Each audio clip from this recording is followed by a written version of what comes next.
Led Zeppelin had an old airplane that they used. The Doobies had the Doobie Liner, and we thought the Doobie Liner. The Doobie Liner. So we thought, oh my God, we're on the road all the time. Yeah, we need an airplane.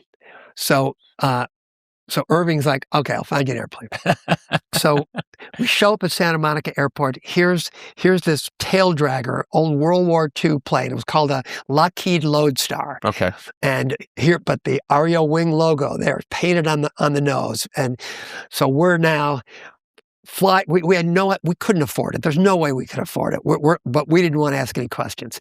We did notice guys in the airports a lot of times kind of surreptitiously taking photos. And we just thought, well, maybe these are our fans, So fast forward, the pilot who had become the sixth member of the band says, we need to go meet the owner of the airplane.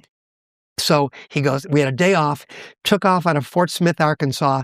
He goes, it's about an hour and a half to where the owner of the airplane is. So we're flying. We land in the middle of nowhere, this airstrip, like in the middle of the desert. And here comes this guy walking, and he looked like the bad guy in a Western. His face was just like a 1,000 miles of bad roads. Gets on the plane, and we're always, throwing around, laughing. You're young. We're young and we're fun. We're having a great time. He gets on the plane, and my seat was right in front of the door, and it was a tail dragger. So he gets in the plane, and it was silence. His vibe was so scary. He walks up to the front row, sits down, puts his tray table down. I couldn't see what he was doing, but I heard the sound of this snorting sound that was just like, and normally a brother would share. No. So now we take off. We're flying, and I'm looking out the window, and normally after 10 minutes, we're up at, 10,000 feet. I'm noticing we're still like right above the ground. We're like 500 feet, maybe 750 feet. Now we're 15 minutes into the flight, and I'm like, what is going on? All of a sudden, this guy gets up, walks down the aisle, goes back into the back compartment, and I hear what sounds like giant wrenches. I'm like, what's going on?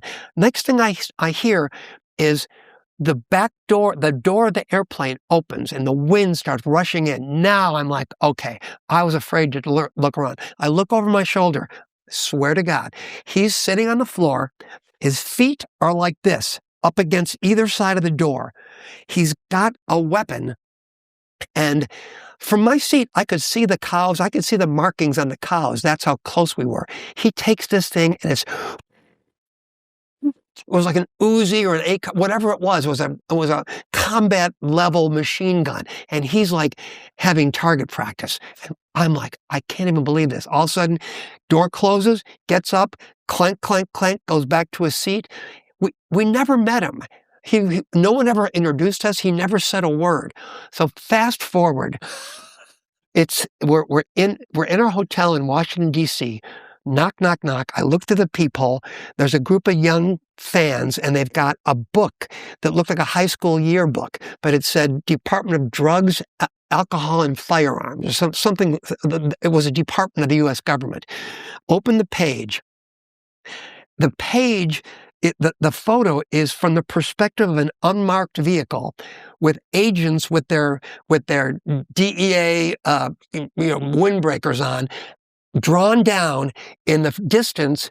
There's the airplane with the REO Speedwagon logo painted on the nose. Turned out during our days off, they had been taking that plane. We were their cover, basically, and they were running guns from Mexico. The plane was found with no seats, full of Quaaludes, pot, and guns. Oh yeah.